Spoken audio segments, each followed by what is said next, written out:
ମୁଁ ଆଜି ଆପଣମାନଙ୍କ ପାଇଁ ଗାଜର କ୍ଷୀରିର ରେସିପି ନେଇକି ଆସିଛି। ଆପଣମାନେ ଅନେକ ଥର ଗାଜର ହାଲୁଆ ନିଶ୍ଚୟ ଖାଇଥିବେ, କିନ୍ତୁ ଆଜି ମୁଁ ଟିକେ ୟୁନିକ୍ ଷ୍ଟାଇଲର ଗାଜର କ୍ଷୀରିର ରେସିପି ନେଇକି ଆସିଛି। ଆପଣ ଏଇଭଳିଆ ଗୋଟେ ଥର ବନେଇକି ଖାଇଲେ ବାରମ୍ବାର ଖାଇବା ପାଇଁ ଇଚ୍ଛା କରିବେ। ପିଲାମାନେ ମଧ୍ୟ ମାଗି ମାଗି ଥରରୁ ଦିଥର ଖାଇବା ପାଇଁ ଇଚ୍ଛା ପ୍ରକାଶ କରିବେ। ଆପଣ ସମସ୍ତଙ୍କୁ ମୋ channel bake and cook by ସିନୁକୁ ଅନେକ ଅନେକ ସ୍ୱାଗତ। जदि आपण मैंने मो चैनल रे नुआ अछंती दयाकरी मो चैनल टी सब्सक्राइब करि नियंतु ओ पाखरे थिबा बेल आइकन बटन टी को प्रेस करंतु। ताहाले आगकू आपनकू मोर नुआ वीडियोर नोटिफिकेशन मिल जिवो।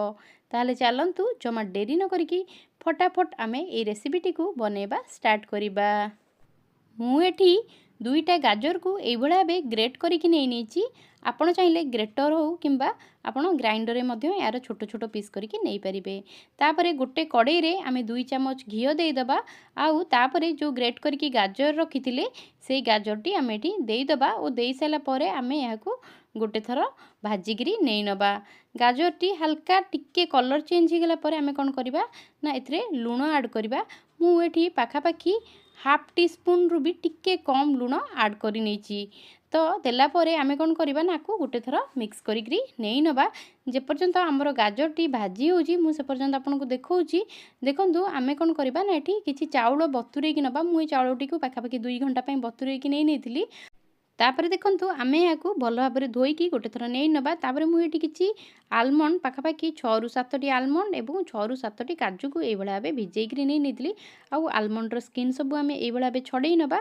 तापरे गोटे ग्राइंडिंग जार रे काजू आलमंड एवं आमे कोन करबा ना जो चाउल बतुरै कि रखिथिले सेई चाउल रु एठी आमे 2 चम्मच चाउल दबा।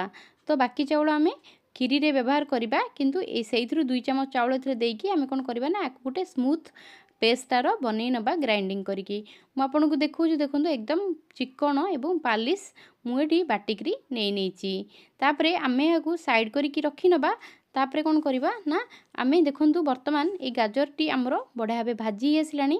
तो एबे आमे कोन करिबा ना एठी खीर दबा। मु एठी पाखापाखि सिझा खीर 1 लिटर ऐड करि नेची एवं खीर देला परे आमे कोन करिबा ना याकू गोटे थर भल भाबरे मिक्स करिकी नै नबा। तापरे एठी मिक्स हे गला परे आमे कोन करिबा जो चाउल आमे बाकी रखिथिले बतुरैकी सेई चाउल को आमे एठी देई दबा। आउ देला परे कोन करिबा ना आकू मध्य गोटे थर भल भाबरे मिक्स करिकी नै नबा। गैस रो फ्लेम टी को आपण टिके बढ़ेई दियंतु, माने मीडियम रु स्लो भितर रखंतु। तापरे आमे ए चाउल टी ए खीर रे हबा पई दबा एवं एहाकू आमे कंटिन्यूअसली घांटीबा, माने मझिरे रही रही कि आपण याकू घांटी कि नियंतु। पाखापाखि देखंतु 15 रु 20 मिनिट पर म आपनको देखौची एटी धीरे धीरे ठीक ही आसलानी। आउ हमरो माने जो चाउल आमे देइथिले एटा मध्य धीरे धीरे बनिकिरी आधरे खुलिबाकू स्टार्ट हेलानी।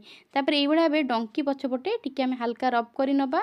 तापरे जो पेस्ट करि रखिथिले से पेस्ट मध्य आमे एटी ऐड करि नबा एवं ऐड कला परे आमे एहाकू कंटिन्यूअसली मिक्स करिकरी नै नबा। धीरे धीरे देखिबे आपण एहाकू मिक्स कला परे एटी धीरे धीरे गाढ़ा हे जिवो, माने ठीक हे आसीबो।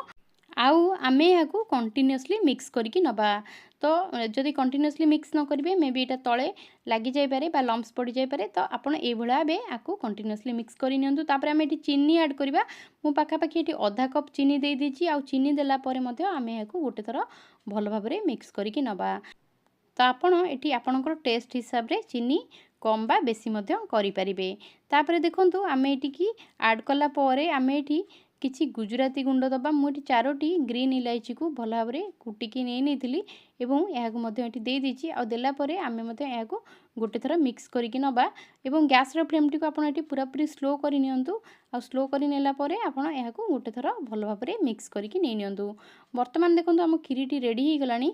तो आमे एटी कोन करिबा ना किछि ड्राई फ्रूट्स ऐड करिबा। मु एटी काजू आलमंड एवं जो हमरो पिस्ता बादाम थाए ताकू मध्य काटिकी छोट छोट करि रखिथिली। आ से गुडी को आमे एटी ऐड करि देले। आउ ड्राई फ्रूट्स देला परे आमे मध्य एहाकू गोटे थर मिक्स करिकी नै नबा। तो वर्तमान देखंतु हमरो गाजर खीरी हेकी एकदम रेडी हे जाईची। आपण एहाकू ठंडा करिकी सर्व करंतु। मु आशा करूची आपण समस्तिंकु मोर भिडियोटी निश्चय पसंद आस्थिबो। जदि आपण मानकु मोर भिडियोटी पसंद आछि ताहाले आपण आपणकर भल पाइबा ओ सहयोग मते एई भळा बे दियंतु। मु आगकू आपण मन पई आउरी नुवा नुवा भिडियो नेकी आसी परिबी। से पर्यंत रहिली नमस्कार, धन्यवाद।